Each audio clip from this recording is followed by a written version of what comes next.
As a public service to you, our audience, I have sat through hours of misery today watching DC politicians try to explain this shutdown shambles.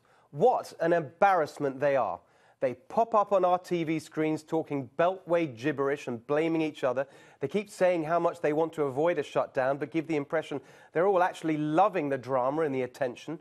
I'm sick of it, sick of all of them and their stupid political games, and I know you are too.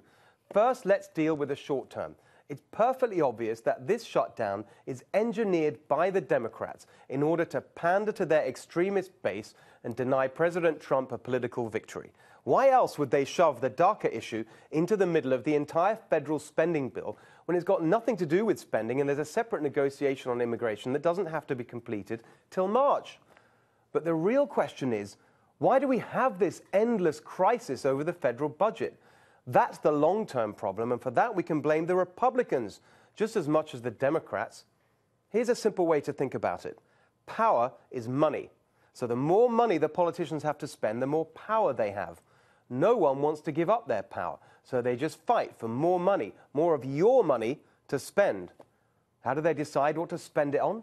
To please the people that really matter to them, the interests that got them there in the first place. On the left, it's the unions, especially the public sector unions. On the right, it's more often big business and big donors. Everyone's fighting for their piece of the pie, and the bigger the pie, the bigger the fight.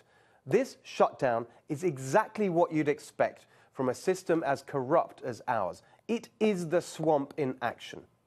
So the solution is not a short-term spending deal or even a long-term spending deal. It is a complete and total rethink of the size and functions of the federal government. Go back to the Constitution. Everything that can be done by the states and local government should be taken away from the federal government. Education, healthcare, social services, transportation, welfare and more, all of it should be decentralized. We've had enough of the incompetence and corruption in Washington. Time after time, politicians come in and say they're going to change it, and they never, ever do. So we, the people, have to take our power back through efforts like the Convention of States project. That is the next revolution we need. Please tell me what you think. Follow us on Twitter and have your say at Steve Hilton X and at NextRevFNC.